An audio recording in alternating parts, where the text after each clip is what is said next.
Hello my dear friends, welcome to my YouTube channel best rank study. तो friends, आप सभी का अपना YouTube channel best rank study में बहुत बहुत स्वागत करता हूं। तो आज के इस सेशन में हम बिहार पुलिस परीक्षा 2023 के बारे में डिस्कस करने वाले हैं। इस क्लास में हम फुल सेट नंबर आज 6 के बारे में चर्चा करने वाले हैं। तो सभी स्टूडेंट इस क्लास को जरूर अटेंड कीजिएगा, और जो न्यू स्टूडेंट हैं हमारा YouTube channel best rank study को सब्सक्राइब कर लीजिएगा, ताकि आप सभी स्टूडेंट के पास समय से अनुसार नोटिफिकेशन पहुंचे और इस क्लास को आप समय के अनुसार देख सकें और आप अपना एग्जाम में बेहतर प्रदर्शन कर सकें। तो बिना टाइम लिए हुए आज हम पहला सवाल स्टार्ट करते हैं। पहला सवाल में दिया गया है, इसमें आपको 4 से 5 सब्जेक्ट रहेगा, जैसे कि हिंदी, अंग्रेजी, सोशल स्टडीज, सोशल जिसको आप जनरल साइंस भी बोलते हैं, और लास्ट में आपका क्या रहेगा, मैथ रहेगा। तो आप लोग सभी प्रश्न का जवाब आप कमेंट में जरूर बताइएगा। पहला सवाल में दिया गया यहाँ से भाषा हिंदी और अंग्रेजी। सबसे पहले हिंदी का डिस्कस करते हैं, उसके बाद अंग्रेजी का डिस्कस करते हैं। यदि आपको यह क्लास अच्छा लगता होगा तो एक प्यारा सा कमेंट बॉक्स में जरूर कीजिएगा, और अपने फ्रेंड के साथ भी यह क्लास को जरूर शेयर कर दीजिएगा। और बताइएगा लास्ट में आपका कितना मार्क्स इस फुल सेट नंबर 6 में कितना मार्क्स आया, एक बार जरूर कमेंट में बताइएगा। पहला सवाल स्टार्ट करते हैं। पहला सवाल में दिया गया है, सोहन मकान के भीतर है, में कौन सा कारक पर सर्ग है, बताइएगा। इसमें जो है मकान के भीतर जो सोहन है, कौन सा कारक इसमें दिया गया है, तो कौन सा कारक है बताइएगा। अधिकरण कारक है। अधिकरण कारक किसको कहते हैं? अधिकरण कारक किसको कहते हैं? संज्ञा या सर्वनाम के जिस रूप से किसी वस्तु या व्यक्ति के आधार का बोध ही, अर्थात क्रिया के स्थान को काल के बताने वाले कारक को हम अधिकरण कारक कहते हैं।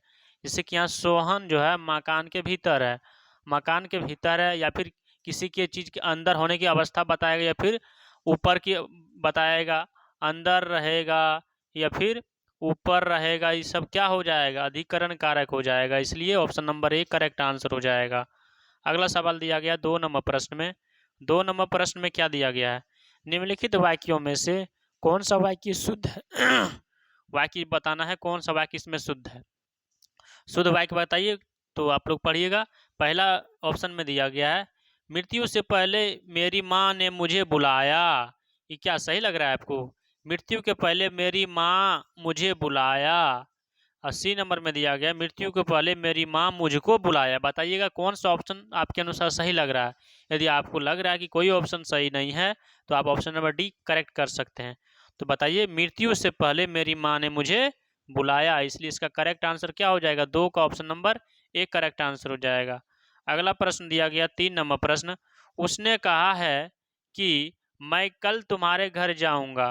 कौन सा वाक्य इसमें दिया हुआ है? जैसे कि यहाँ दिया हुआ है कि उसने कहा कि मैं कल तुम्हारे घर जाऊंगा। इसमें से कौन सा वाक्य दिया हुआ है? कौन सा वाक्य दिया हुआ है? मिश्र वाक्य, मिश्रित किया हुआ वाक्य है, इसलिए 3 का option number B correct answer हो जाएगा। आप बोलिएगा सर मिश्र वाक्य किसको कहते हैं? वैसा वाक्य जिनमें सरल वाक्य के साथ साथ दूसरा वाक्य उपवाक्य भी हो, उसको हम क्या बोलते हैं? मिश्र वाक्य। मतलब सरल वाक्य मतलब उसने कहा है कि मैं कल तुम्हारे घर जाऊंगा, सरल वाक्य के साथ साथ उसका कौन सा वाक्य दिया गया है? सरल वाक्य के साथ साथ उसका दूसरा उपवाक्य भी दिया हुआ है। जैसे कि एग्जाम्पल में आप ही यहाँ क्या दिया हुआ है, उसने कहा है कि मैं कल तुम्हारे घर जाऊंगा, इसलिए option number B correct answer हो जाएगा। 4 नंबर प्रश्न में दिया गया है, निम्नलिखित में से कौन सा शब्द कमल का पर्यायवाची शब्द है?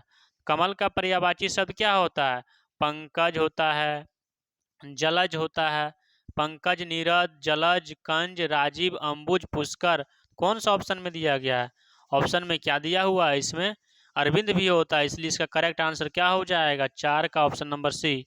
आप बोलिएगा जी जलज यहाँ भी दिया हुआ है, जलज होता है, जो जलज होता है कमल का पर्यायवाची शब्द, लेकिन जलद दिया हुआ है, इसलिए ये ऑप्शन नहीं होगा, इसलिए 4 का option number C correct answer हो जाएगा।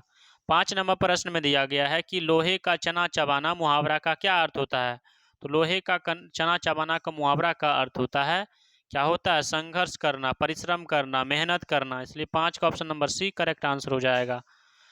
अगला सवाल दिया गया 6 नंबर प्रश्न में, हाथों हाथ में कौन सा समास है? बताइएगा, हाथों हाथ में कौन सा समास दिया हुआ है? तो इसका करेक्ट आंसर क्या हो जाएगा? अव्ययी भाव समास हो जाएगा, इसलिए इसका करेक्ट आंसर ऑप्शन नंबर ए हो जाएगा। 7 नंबर प्रश्न में दिया गया है कि निम्नलिखित में से कौन सा शब्द सही शुद्ध नहीं है?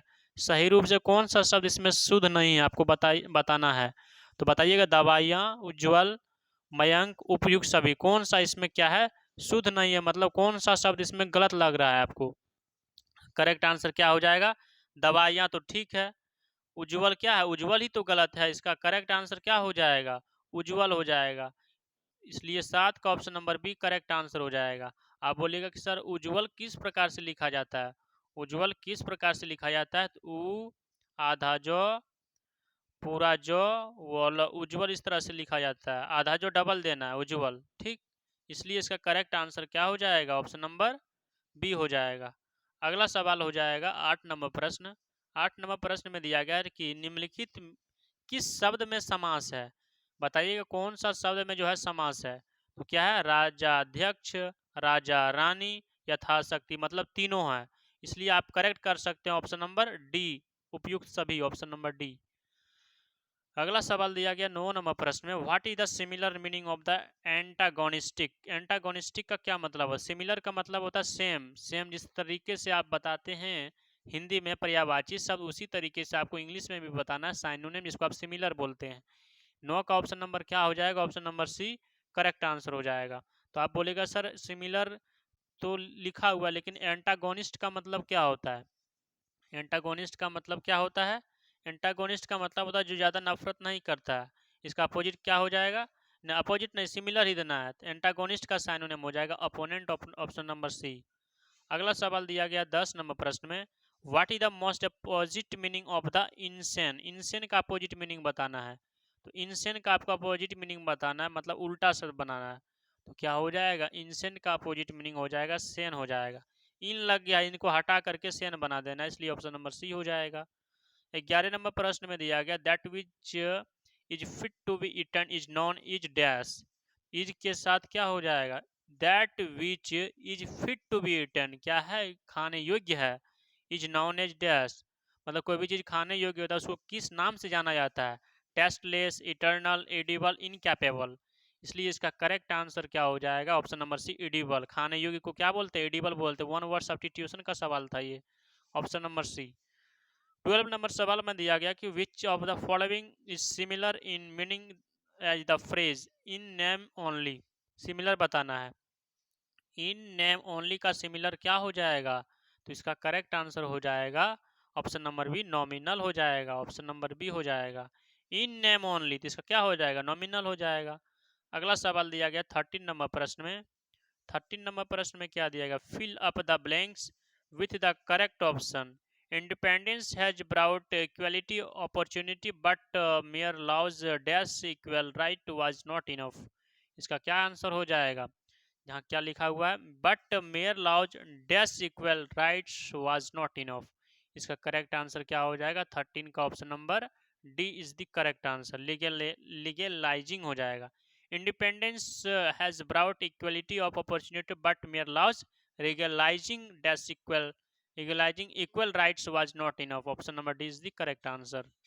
14 नंबर प्रश्न में दिया गया कि which of the following is similar, फिर से सिमिलर बताना है।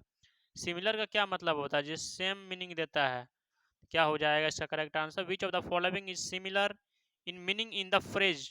आयरोनिंग का आउट बताना है सिमिलर, तो आयरोनिंग का क्या हो जाएगा, सिमिलर क्या हो जाएगा, मॉडिफाइंग हो जाएगा, option number D is the correct answer. 15 number प्रश्न में दिया गया, विच of the following parts of the sentence is error. आपको बताना है 15 नंबर प्रश्न में कौन सा भाग में कौन सा पार्ट में इरर लग रहा है। While proceeding on leave, he had committed that he would be resumed after 2 days। बताइएगा कौन सा पार्ट में आपको लग रहा है कि कौन सा सेंटेंस गलत है, कौन सा वर्ड गलत है। आप एक बार कमेंट में आंसर जरूर बताइएगा। तो इसका करेक्ट आंसर क्या हो जाएगा, 15 का ऑप्शन नंबर डी हो जाएगा। बिल्कुल आप लोग सही बताए हैं, इसलिए इसका करेक्ट आंसर क्या हो जाएगा, 15 का एब्सोल्यूट करेक्ट आंसर क्या हो जाएगा, ऑप्शन नंबर डी हो जाएगा। जैसे कि यहाँ क्या गलत हो गया, while proceeding on leave he had committed that he would be resumed after 2 days। After 2 days में क्या हो गया, एरर हो गया, ऑप्शन नंबर डी। अगला सवाल दिया गया यहाँ से सामाजिक अध्ययन का सवाल, आप सभी स्टूडेंट ध्यानपूर्वक से पढ़िएगा और आप लोग इन सभी प्रश्न का जवाब कमेंट में जरूर बताइएगा। दिया गया सवाल में है क्या प्रश्न में दिया गया है कि निम्नलिखित विदेशी यात्रियों की भारत यात्रा क्रमानुसार निर्दिष्ट करें। आपको बताना है कि कौन सा यात्री किसके शासनकाल में कैसे आया था, सबसे पहले उसके अनुसार आपको सजाना है। Thomas Roe, Fahien, Hiuen Tsang. तो कौन सा यात्री किस प्रकार से आया, सबसे पहले कौन आया उसके अनुसार आपको बताना है। तो इसका करेक्ट आंसर क्या हो जाए, 16 का सबसे पहले आया था फाहियान आया था, उसके बाद हेनसोंग, उसके बाद क्या आया था, हेनसोंग के बाद कौन आया था, आर्यभट्ट। लेकिन आर्यभट्ट तो सवाल में नहीं दिया हुआ है। लेकिन 16 का आंसर जो होगा ऑप्शन नंबर सी हो जाएगा। सबसे पहले कौन आए थे, फाहियान आए थे। उसके बाद कौन आए थे, फाहियान के बाद जो आए थे हेनसोंग आए थे। हेनसोंग के बाद कौन आए थे, थॉमस रो आए थे। इसलिए इसका क्रम अनुसार हो जाएगा Fahien, Hiuen Tsang, Thomas Roe. Option number क्या हो जाएगा, C is the correct answer. 17 number प्रश्न में दिया गया है 17 नंबर में कि निम्नलिखित विशेषज्ञों में से कौन महान गणितज्ञ तथा खगोल ज्ञानी था। तो बताइएगा कौन खगोल यात्री और ज्ञानी था, कौन थे, Aryabhata. Option number A correct answer हो जाएगा। 18 नंबर प्रश्न में दिया गया है सिकंदर महान ने किस वर्ष भारत पर आक्रमण किया था, किस वर्ष किया था, 326 ईस्वी में। Option number C. अगला सवाल दिया गया 19 नंबर प्रश्न में 13वीं शताब्दी में डैश द्वारा किए गए शब्द के प्रयोग का तात्पर्य 16वीं शताब्दी में बाबर द्वारा प्रयुक्त शब्द के अर्थबोध के समान था। तो इसका करेक्ट आंसर क्या हो जाएगा, जियाउद्दीन बर्नी। ऑप्शन नंबर सी हो जाएगा। 20 नंबर प्रश्न में दिया गया है कि दिल्ली सल्तनत की सर्वप्रथम महिला राजकर्ता कौन थी। तो महिला राजकर्ता कौन था, राजिया सुल्तान। राजिया सुल्तान, गाजिया नहीं था, साजिया नहीं था, इनमें से कोई नहीं यहाँ दिया हुआ, Razia Sultan. Option number B हो जाएगा। दिल्ली का एकमात्र महिला राजकर्ता कौन थी, Razia Sultan. Option number B is the correct answer. अगला सवाल दिया गया है क्वेश्चन नंबर 21 में गयासुद्दीन तुगलक ने किस वर्ष तुगलक वंश के साम्राज्य की स्थापना किया था। तुगलक वंश की जो संस्थापक मतलब कौन थे, तो आप इसका बताइएगा आंसर। लेकिन यहाँ सवाल में है कि कौन वर्ष स्थापना किया था तुगलक वंश का स्थापना, कब किया था तुगलक वंश का स्थापना, 1320 ईस्वी में। ऑप्शन नंबर सी हो जाएगा। 22 नंबर प्रश्न में दिया गया है कि मंगोलों के वंशज मुगल कहाँ के मूल निवासी थे। मंगोलों के वंशज मुगल कहाँ के निवासी थे, मध्य एशिया के निवासी थे। ऑप्शन नंबर सी हो जाएगा। अगला सवाल दिया गया 23 नंबर प्रश्न में दिल्ली में हुमायूं का मकबरा किस मशहूर मुगल शहंशाह ने बनवाया था। दिल्ली में हुमायूं का जो मकबरा था किस मशहूर मुगल शहंशाह ने बनवाया था। जिसका करेक्ट आंसर क्या हो जाएगा, ऑप्शन नंबर ए, अकबर ने बनवाया था। ऑप्शन नंबर ए। अगला सवाल दिया गया 24 नंबर प्रश्न में किस काल को कैलीग्राफी कहते हैं। किस काल को हम कैलीग्राफी कहते हैं, तो क्या हो जाएगा, सुंदर लेखन। ऑप्शन नंबर बी हो जाएगा। 25 नंबर प्रश्न में दिया गया है कि राजेश्वर मंदिर कहाँ स्थित है। राजेश्वर मंदिर जो है तंजावुर में स्थित है। ऑप्शन नंबर सी हो जाएगा। 26 नंबर प्रश्न में दिया गया है कि पंडित जवाहरलाल नेहरू का जन्म किस वर्ष हुआ था। तो पंडित जवाहरलाल नेहरू का जन्म 1889 ईस्वी में हुआ था। ऑप्शन नंबर सी हो जाएगा। 14 नवंबर का हुआ था, 14 नवंबर 1889 ईस्वी में पंडित जवाहरलाल नेहरू का जन्म हुआ था। वे भारत के प्रथम प्रधानमंत्री थे। ऑप्शन नंबर सी हो जाएगा। 27 नंबर प्रश्न में दिया गया है डैश में महात्मा गांधी द्वारा दांडी मार्च अभियान छोड़ा गया था। दांडी मार्च अभियान कब छोड़ा गया था महात्मा गांधी के द्वारा, आप लोग कमेंट में बताइएगा आंसर। ऑप्शन नंबर बी हो जाएगा 1930 ईस्वी में। अगला सवाल दिया गया है 28 नंबर प्रश्न में स्वराज मेरा जन्मसिद्ध अधिकार है और मैं इसे लेकर रहूंगा, यह किसका कथन है। यह किसका कथन है, लाला लाजपत राय का कथन है। ऑप्शन नंबर क्या हो जाएगा, लाला लाजपत राय का नहीं है, किनका है, लोकमान्य बाल गंगाधर तिलक का है। ऑप्शन नंबर बी हो जाएगा करेक्ट आंसर। 29 नंबर प्रश्न में दिया गया है कि 1930 ईस्वी में बिहार में किसान आंदोलन का नेतृत्व किसने किया था। तो किसान आंदोलन का नेतृत्व स्वामी सहजानंद ने किया था। ऑप्शन नंबर क्या हो जाएगा, option number B correct answer हो जाएगा। अगला सवाल दिया गया है कि नील दर्पण के लेखक कौन थे। नील दर्पण के लेखक जो थे दीनबंधु मित्र थे। Option number D correct answer हो जाएगा। 31 नंबर सवाल में दिया गया है ब्रिटिश हाउस ऑफ कॉमन में सर्वप्रथम किस भारतीय ने आर्थिक निष्कासन सिद्धांत की भर्त्सना की थी। तो किसने किया था बताइएगा आप लोग कमेंट आंसर। सादा भाई नौराजी। ऑप्शन नंबर ए हो जाएगा। अगला सवाल दिया गया है 32 नंबर प्रश्न में किस ब्रिटिश गवर्नर जनरल ने देश में सती प्रथा निर्मूल की थी। किसने सती प्रथा निर्मूल की थी? तो क्या हो जाएगा? लॉर्ड विलियम बेंटिक ने किया था। 32 का ऑप्शन नंबर सी क्या हो जाएगा? करेक्ट आंसर हो जाएगा। अगला सवाल है 33 नंबर में, लोगों के लिए लोगों द्वारा रचित संचालित सरकार लोकशाही की यह परिभाषा किसने दिया था? क्या हो जाएगा? अब्राहम लिंकन ने दिया था। ऑप्शन नंबर बी हो जाएगा। 34 नंबर सवाल में है कि पंचायत चुनाव के लिए योग्य व्यक्ति के लिए निर्धारित न्यूनतम आयु कितना होना चाहिए? बताइएगा, न्यूनतम आयु कितना होना चाहिए? 21 वर्ष होना चाहिए। ऑप्शन नंबर ए हो जाएगा। पंचायत चुनाव के लिए योग्य व्यक्ति के लिए निर्धारित न्यूनतम आयु 21 वर्ष होना चाहिए। 35 नंबर सवाल में दिया गया है कि बलवंत राय मेहता समिति ने किस प्रकार के पंचायत राज की संरचना सिफारिश की थी? बलवंत राय मेहता समिति ने क्या कहा था? उसने कहा था कि 3 स्तरीय पर क्या होना चाहिए? पंचायती राज संरचना सिफारिश होना चाहिए। ऑप्शन नंबर बी हो जाएगा। अगला सवाल दिया गया 36 नंबर सवाल में कि संविधान के किस संशोधन में मूलभूत अधिकारों पर नीति निर्देशक सिद्धांतों की श्रेष्ठता प्रदान करती है? कौन सा संविधान संशोधन है? 42वां संविधान संशोधन। 42वां संविधान संशोधन को ही लघु संविधान संशोधन कहा जाता है। ऑप्शन नंबर बी हो जाएगा। 37 नंबर सवाल में दिया गया है, क्या दिया गया 37 नंबर सवाल में? 37 में दिया गया है कि सुप्रीम कोर्ट जुडिशियल रिव्यू कार्यकलाप का मतलब डैश का अधिकार होता है। इसका क्या मतलब होता है? क्या चीज का अधिकार होता है? इसका मतलब होता है कि संविधान विधान मतलब संविधान विधि प्रावधान की संवैधानिक वैधता का परीक्षण करना। इसलिए इसका करेक्ट आंसर ऑप्शन नंबर क्या हो जाएगा? सी हो जाएगा। तो 38 नंबर प्रश्न में दिया गया है, किस राज्य के मुख्यमंत्री की नियुक्ति किसके द्वारा किया जाता है? मतलब किसी भी राज्य का जो मुख्यमंत्री है उनका जो नियुक्ति किया जाता है किसके द्वारा किया जाता है? क्या हो जाएगा? राज्यपाल के द्वारा किया जाता है। इसलिए D number option correct answer हो जाएगा। अगला सवाल दिया गया है 39 नंबर में कि उच्च न्यायालय के कई न्यायाधीश सेवानिवृत्त होने के बाद निजी तौर पर वकालत का व्यवसाय किस स्तर तक कहाँ कर सकते हैं? इसका करेक्ट आंसर क्या हो जाएगा? समान स्तर या उच्च स्तरीय यानी किसी में। ऑप्शन नंबर डी हो जाएगा 39 का। अगला सवाल दिया गया है 40 नंबर प्रश्न में, क्या दिया गया सवाल में कि सर्वोच्च न्यायालय के न्यायाधीश डैश वर्ष को आयु तक सेवारत कर सकते हैं? तो 65 वर्ष तक आयु तक कर सकते हैं, 5 वर्ष या 65 वर्ष। इसलिए डी ऑप्शन करेक्ट आंसर हो जाएगा। अगला सवाल दिया गया 41 नंबर में, फ्रेंच ओपन टेनिस 2014 का पुष्प एकल का खिताब विजेता कौन थे? पुष्प एकल का खिताब जो विजेता मतलब जो जीते थे उसका नाम क्या था? राफेल नडाल जीते थे। Option number B correct answer हो जाएगा। अगला सवाल दिया गया 42 नंबर प्रश्न में, निम्नलिखित में से किसकी हमारे सौरमंडल के एक ग्रह के रूप में गणना नहीं किया जाता है? तो किसको हम एक सौरमंडल के ग्रह के रूप में गणना नहीं कर सकते हैं? प्लूटो को नहीं कर सकते हैं। ऑप्शन नंबर ए हो जाएगा। 43 नंबर सवाल में दिया गया है कि दक्षिण गोलार्ध में उत्तर आयनात किस दिन होता है? दक्षिणी गोलार्ध में उत्तर आयनात किस दिन होता है? तो 22 दिसंबर को होता है। 43 का option number A correct answer हो जाएगा।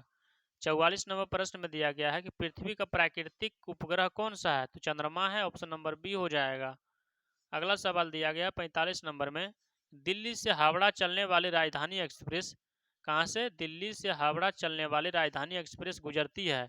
कहाँ से गुजरती है? आप लोग बताइएगा कमेंट में, कहाँ से गुजरती है? तो दिल्ली, राजस्थान, बिहार, बंगाल। तो क्या हो जाएगा? दिल्ली राजस्थान से नहीं गुजरता। ऑप्शन नंबर ए नहीं होगा।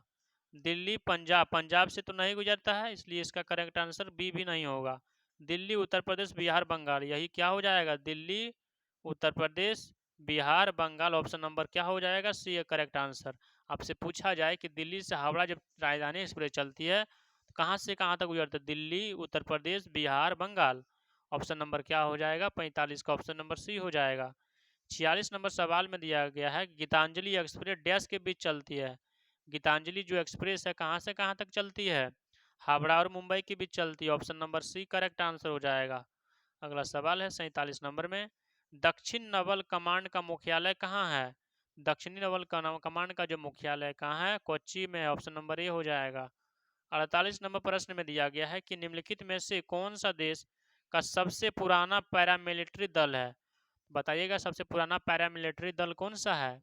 इसका करेक्ट आंसर क्या हो जाएगा? असम राइफल्स। यहाँ लिखा हुआ है, लिख देते हैं असम राइफल्स। क्या है? Assam rifles. Option number D हो जाएगा absolute correct answer.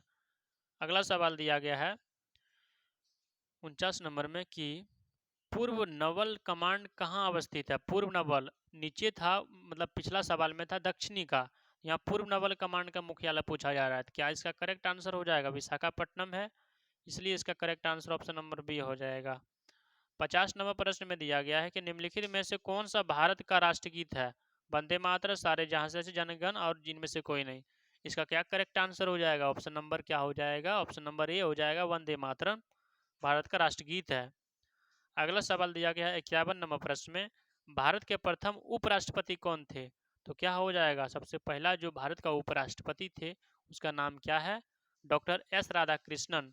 Option number ए क्या हो जाएगा? करेक्ट आंसर हो जाएगा। 52 नंबर प्रश्न में दिया गया कि भारत के राष्ट्रीय पक्षी का नाम बताइए। क्या हो जाएगा? मोर हो जाएगा। नेशनल बर्ड कौन है? पीकॉक है, ऑप्शन नंबर ए। अगला सवाल दिया गया है 53 नंबर में कि दक्षिण पूर्वी रेलवे क्षेत्रीय का मुख्य कार्यकाल कहाँ अवस्थित है। मतलब ये आपका डायरेक्शन है, ये आपका नॉर्थ हो गया, ये आपका साउथ हो गया, वेस्ट हो, साउथ नहीं, ये आपका हो गया ईस्ट। फिर से बताते हैं, आपका हो गया नॉर्थ, साउथ, ईस्ट, वेस्ट। सवाल में है कि दक्षिण पूर्वी, दक्षिण पूर्वी ये हो जाएगा। सवाल में है कि बताइए क्षेत्रीय का मुख्यालय कहाँ है। तो यहाँ कौन सा स्थित है, कौन सा जगह है बताइए। 53 का करेक्ट आंसर बताइए आप लोग, क्या हो जाए? कोलकाता है, इसलिए इसका करेक्ट आंसर हो जाएगा ऑप्शन नंबर ए। अगला सवाल दिया गया है 54 नंबर में कि रेलवे स्टॉप कॉलेज कहाँ स्थित है। तो कहाँ अवस्थित है? बड़ोदरा गुजरात में अवस्थित है, ऑप्शन नंबर ए हो जाएगा। अगला सवाल दिया गया 55 नंबर में, कोच्चि बंदरगाह कहाँ अवस्थित है बताइएगा। कोच्चि जो बंदरगाह स्थित है कहाँ स्थित है? केरल के कोच्चि बोलते हैं, इसलिए इसका correct answer option number B हो जाएगा। अगला सवाल दिया गया है कि लोकप्रिय गोपीनाथ बारदुलाई अंतर्राष्ट्रीय हवाई अड्डा कहाँ अवस्थित है। कहाँ अवस्थित है? गुवाहाटी असम में स्थित है, इसलिए ऑप्शन नंबर ए हो जाएगा। 57 नंबर सवाल में दिया गया है कि एसएलवी का पूरा नाम क्या है। एएसएलवी का जो पूरा नाम है उसका नाम क्या है? ऑगमेंटेड सैटेलाइट लॉन्च व्हीकल, इसलिए इसका करेक्ट आंसर ऑप्शन नंबर ए हो जाएगा। 58 नंबर प्रश्न में दिया गया है कि कार्बेट राष्ट्रीय उद्यान कहाँ अवस्थित है। कहाँ स्थित है कार्बेट राष्ट्रीय उद्यान? ऑप्शन नंबर क्या हो जाएगा? सी, उत्तराखंड। अगला सवाल दिया गया 59 नंबर प्रश्न में कि वी डोरी स्वामी अयंगर बजाते हैं। तो क्या बजाते हैं बताइएगा। वी डोरी अयंगर क्या बजाते हैं? ऑप्शन नंबर बी हो जाएगा, वीणा हो जाएगा। 60 नंबर सवाल में दिया गया कि भरतनाट्यम नृत्य की शुरुआत कहाँ से हुई थी। बताइएगा भरतनाट्यम जो है उसका जो शुरुआत हुआ था कहाँ से हुआ था। ऑप्शन नंबर ए हो जाएगा, तमिलनाडु से हुआ था। अब यहाँ से जनरल साइंस का सवाल आ गया, सामान्य विज्ञान का। आप लोग ध्यानपूर्वक से पढ़िएगा और सभी प्रश्न का जवाब आप कमेंट में जरूर बताइएगा। पहला सवाल 61 नंबर साइंस का है। लोहे की तीली भरी हुई एक नाव तालाब के पानी में तैर रही है। जब लोहे की तीली को हटा दिया जाए तब पानी का स्तर क्या हो जाएगा। तब पानी का स्तर क्या हो जाएगा? वहीं रहेगा, ऑप्शन नंबर सी हो जाएगा। 62 नंबर सवाल में दिया गया है, क्या दिया गया सवाल में है, आकाश में उड़ते पक्षी में होती है, उसमें क्या होता है? गतिज ऊर्जा और स्थिति ऊर्जा दोनों होता है, ऑप्शन नंबर डी हो जाएगा। 63 नंबर प्रश्न में दिया गया एस बराबर U T plus half A T square. आपको बताइएगा इसमें क्या दर्शाता है, इसमें क्या क्या बताता है। एस बराबर U T plus half A T square, S का मतलब क्या होता है, इसमें आपको बताना है कि एस का क्या सेंस निकलता है। 63 का करेक्ट आंसर बताइए क्या होगा। एस का जो मतलब होता है, 63 का एब्सोल्यूट करेक्ट आंसर आप लोग बताइए कि 63 का क्या आंसर होगा। एस का क्या मतलब होता है? एस बराबर मतलब होता है कि टी सेकेंड में तय की गई दूरी। एस का मतलब टी सेकेंड में तय की गई दूरी होता है। ऑप्शन नंबर कुछ नहीं दिया हुआ है, इसलिए इसका करेक्ट आंसर डी हो जाएगा। 63 का ऑप्शन नंबर डी हो जाएगा। अगला सवाल दिया गया 64 नंबर प्रश्न में। 64 में क्या दिया गया, सोने का शुद्धतम स्वरूप कितना कैरेट का होता है। क्या हो जाएगा? 24 कैरेट का होता है, इसलिए 64 का ऑप्शन नंबर ए हो जाएगा। 65 नंबर सवाल में दिया गया कोयला डैश प्रक्रिया से बनाया जाता है। किस प्रक्रिया से कोयला बनता है बताइएगा। कोयला जो है कार्बोनाइजेशन प्रक्रिया द्वारा बनता है, ऑप्शन नंबर ए हो जाएगा। अगला सवाल है कि इन्वर्टर बैटरी में कौन सा एसिड उपयोग में लिया जाता है। इन्वर्टर बैटरी में कौन सा एसिड को उपयोग में लाते हैं। करेक्ट आंसर क्या होगा? Option number C, H2SO4, option number C. 67 number सवाल में है कि निम्नलिखित में से कौन सा सामान्य नमक स्रोत है। सामान्य नमक स्रोत कौन सा है? हेलाइड क्या है? सामान्य नमक स्रोत है, ऑप्शन नंबर बी हो जाएगा। 68 नंबर सवाल में दिया गया है कि मनुष्य के मूत्र में कौन सा एसिड पाया जाता है, तो बताइएगा कौन सा एसिड पाया जाता है। ऑप्शन नंबर है यूरिक एसिड, ऑप्शन नंबर ए। नेक्स्ट सवाल दिया गया 69 नंबर सवाल में कि नमाटोड द्वारा कौन सा रोग होता है। नमाटोड द्वारा कौन सा रोग होता है? फाइलेरियासिस रोग होता है, ऑप्शन नंबर बी हो जाएगा।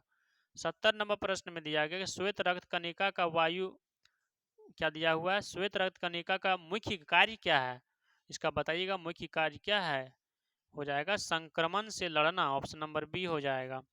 71 नंबर सवाल में दिया गया कि एंजाइम मदद करता है, क्या चीज में मदद करता है एंजाइम, बताइएगा। एंजाइम जो है भोजन पचाने में मदद करता है, ऑप्शन नंबर बी हो जाएगा। 72 नंबर सवाल में दिया गया है कि भोजन का पाचन सामान्य रूप से कहाँ होता है, बताइएगा। भोजन का पाचन सामान्य रूप से कहाँ होता है? छोटी आंत में होता है, ऑप्शन नंबर बी हो सी हो जाएगा। अगला सवाल दिया गया 73 नंबर सवाल में सामान्य पुरुष के शरीर का तापमान कितना होता है, बताइएगा इसका करेक्ट आंसर क्या हो जाए। सामान्य पुरुष के जो है शरीर का तापमान कितना होता है? 36.9 डिग्री सेल्सियस होता है, ऑप्शन नंबर बी हो जाएगा। क्या हो जाएगा? Option number B correct answer हो जाएगा। 74 नंबर प्रश्न में दिया गया है कि सबसे बड़ी धमनी डैश से जानी जाती है, किस नाम से, यहाँ लिखा हुआ नाम, सबसे बड़ी धमनी किस नाम से जानी जाती है, इसका करेक्ट आंसर क्या हो जाएगा। नीचे ऑप्शन दिया हुआ है महाधमनी कहते हैं उसको, ऑप्शन नंबर डी हो जाएगा। 75 नंबर प्रश्न में दिया गया है कि केटला और राहु दृष्टांत है, बताइए केटला और राहु क्या चीज का दृष्टांत है, आप लोग कमेंट में बताइएगा आंसर।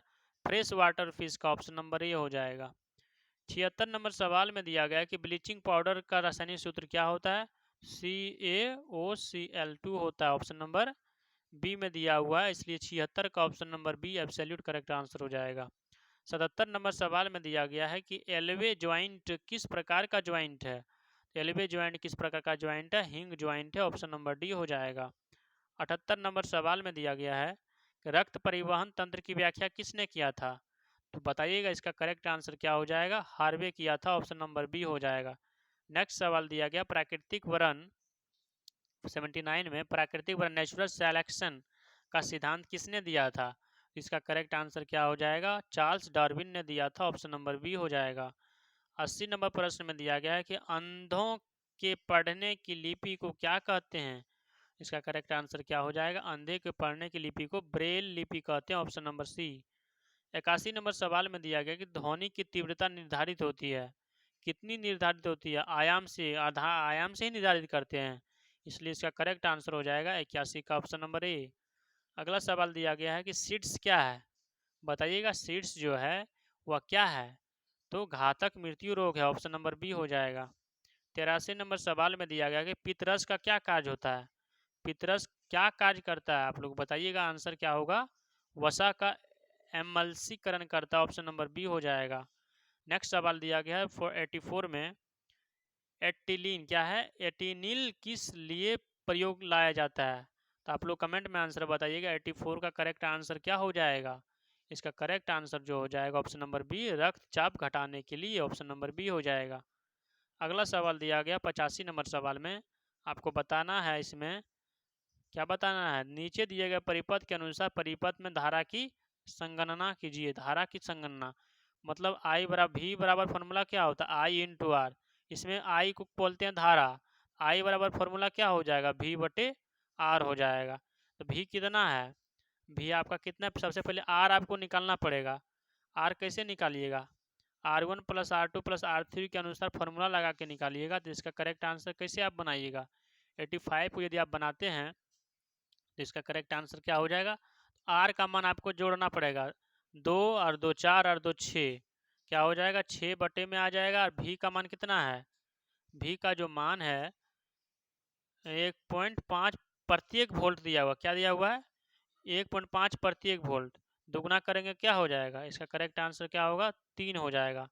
3 हो जाएगा तो 1/2 का मतलब 0.5 आ जाएगा, दुगना करें प्रत्येक वोल्ट का रहा है, प्रत्येक प्रत्येक के लिए, इसलिए दुगना करेंगे 3 आएगा, 1/2 0.5, ऑप्शन नंबर बी दिया गया 85 का। अगला सवाल दिया गया 86 नंबर प्रश्न में। 86 में क्या दिया हुआ है, ट्रिपल एंटीजन किन 3 रोगों से बचाता है? बताइएगा इसका करेक्ट आंसर क्या हो जाएगा, किन रोग से बचाता है? काली खांसी, टेटनस और डिप्थीरिया से। ऑप्शन नंबर डी हो जाएगा। नेक्स्ट सवाल दिया गया है 87 नंबर प्रश्न, सोडियम कार्बोनेट का व्यापारिक नाम क्या है? तो बताइएगा इसका व्यापारिक नाम क्या होता है? सोडियम कार्बोनेट का जो व्यापारिक नाम होता है धोने का सोडा होता है। ऑप्शन नंबर ए हो जाएगा। अगला सवाल दिया गया है 88 नंबर प्रश्न में कि जेनेटिक कोड की खोज किसने किया था? बताइएगा जेनेटिक कोड की जो खोज किया था हरगोविंद खुराना किया था। ऑप्शन नंबर बी हो जाएगा। 89 नंबर प्रश्न में दिया गया है कि पीने के पानी में क्लोरीन मिलाई जाती है, क्यों मिलाई जाती है? बताइएगा। पीने के जो पानी है उसमें क्लोरीन मिलाते हैं, क्यों मिलाते हैं? देखते हैं कौन सा स्टूडेंट बताते हैं कि मिलाते हैं क्लोरीन युक्त पानी रोग के कीटनाशुओं से मुक्त करना। ऑप्शन नंबर बी हो जाएगा। अगला सवाल दिया गया है 90 नंबर सवाल, आज का सेशन का जनरल साइंस का लास्ट सवाल है, उसके बाद मैथ पढ़ेंगे।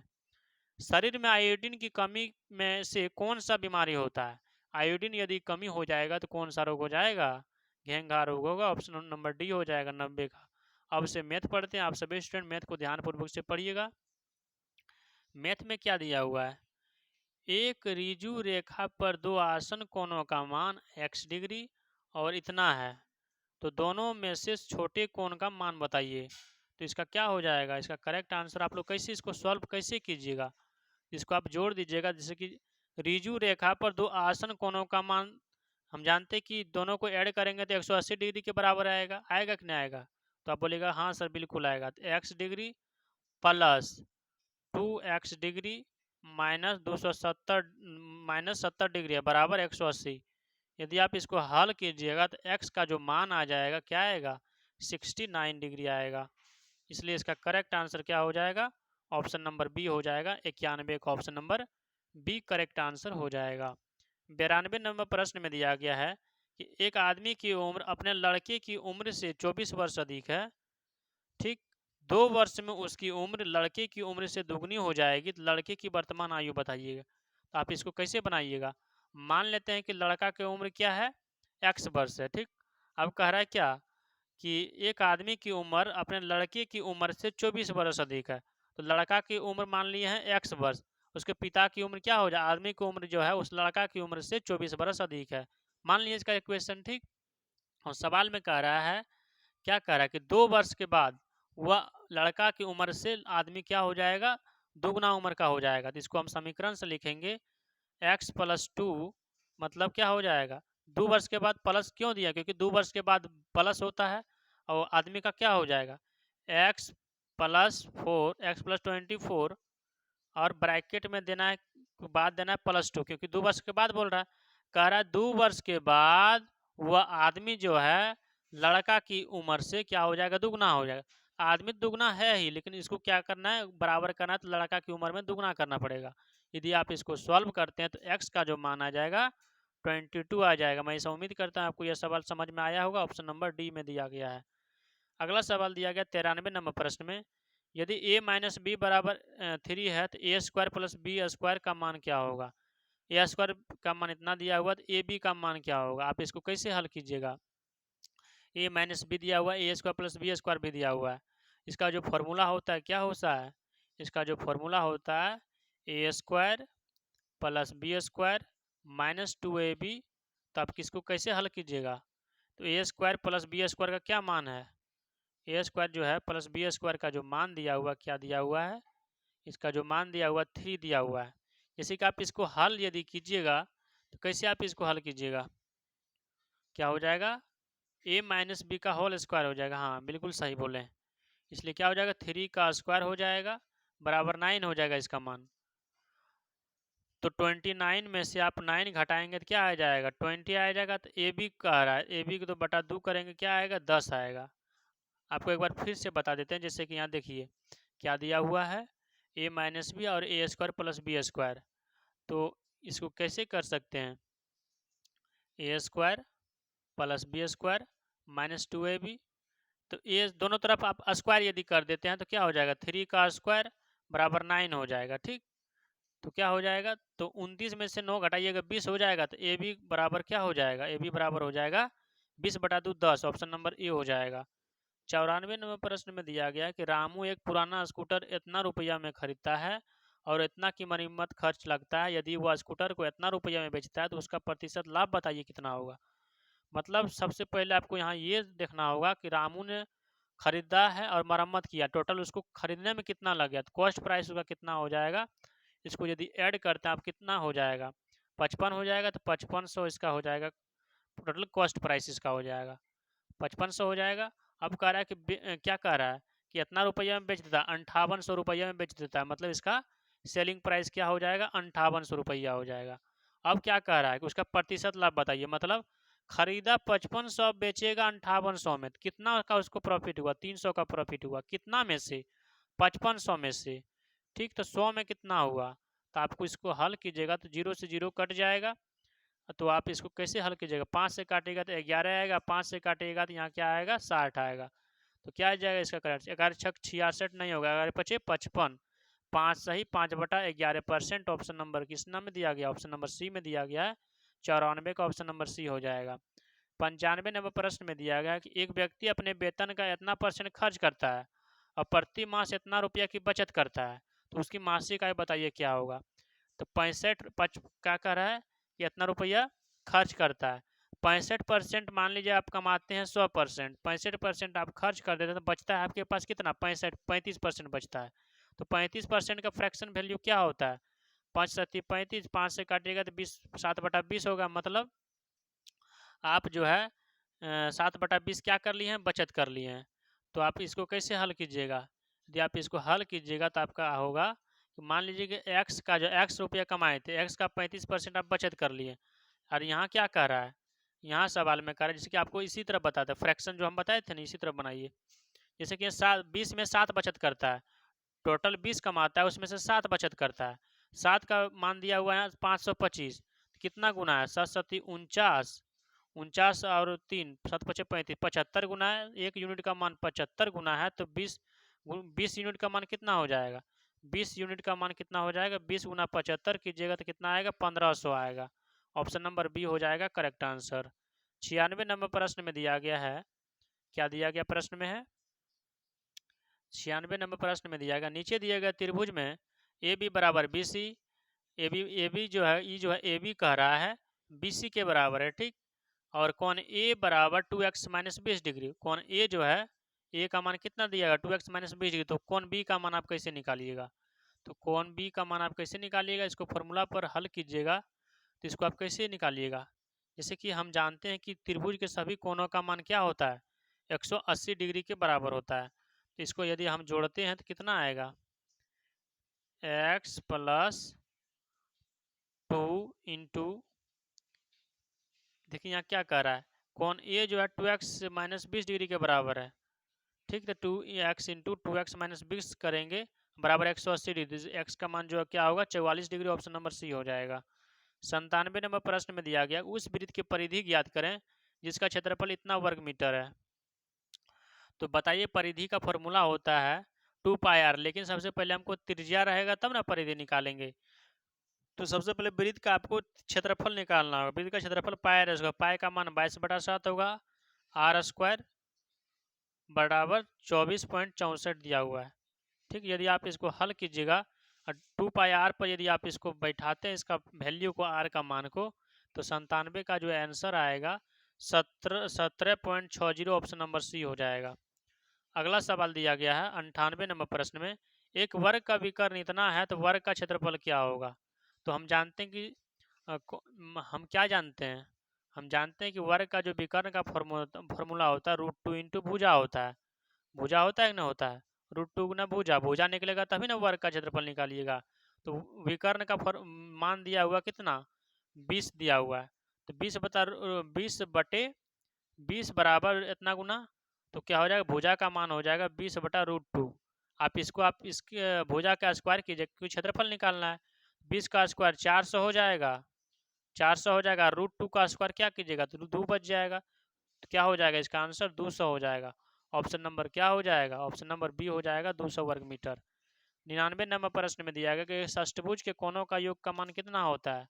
तो षष्ठभुज के कोणों का मान होता है 720 डिग्री। आप बोलेगा सर कैसे होता है, इसका फॉर्मूला होता है 2n-4 इंटू 90 डिग्री। षष्भुज का फॉर्मूला होता है 2n-4 इंटू 90 डिग्री। n को 6 रखना है, क्यों रखना है, क्योंकि षष्ठ का मतलब क्या होता है, 6 होता है।